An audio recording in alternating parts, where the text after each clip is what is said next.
In this video we'll be working on polynomial operations, and we'll be adding, subtracting, and multiplying these polynomials. So when we add these polynomials, we have this addition sign here, so we're adding.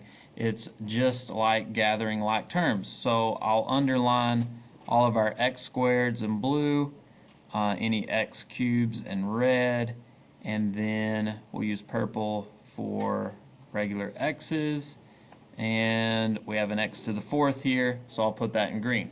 So we would like to put them in descending order when we write them out. Descending order means largest exponent down to the smallest. So the 4 exponent of 4, 3, 2, and then down to an exponent of 1, and a constant if we have one. A constant is just a term without a variable in it. So I have negative 4x to the fourth. That's the only fourth power that I have. So that part's done.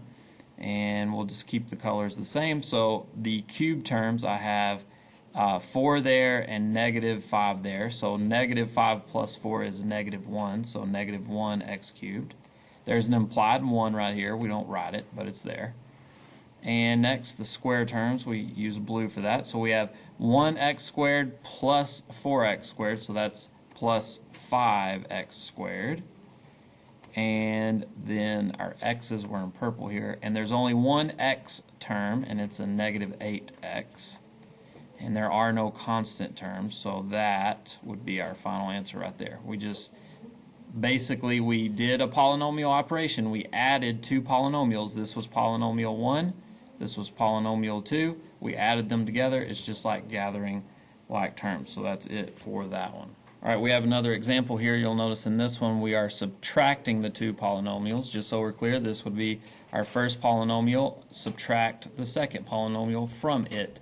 When you're subtracting, we need to distribute. There is basically an implied negative 1 being multiplied by this polynomial when you subtract. So we're going to distribute that in and rewrite everything in the first polynomial.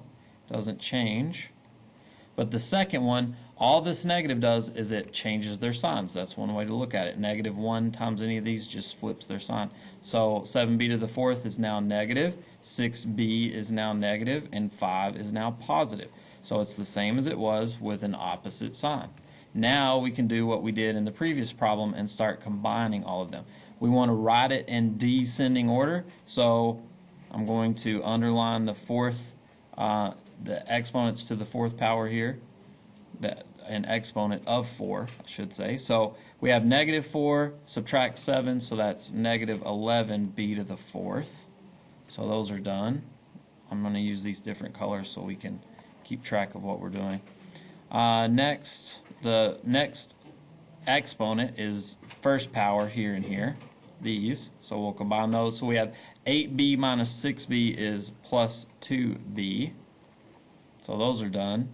And then for numbers here, we have a positive 3, a positive 5. We add those. 3 plus 5 is 8. So as long as you distribute that negative sign correctly in the beginning, you just take the signs that are with them and combine them like you normally would. So our answer is negative 11b to the fourth plus 2b plus 8. So we subtracted these two polynomials and ended with this as our answer.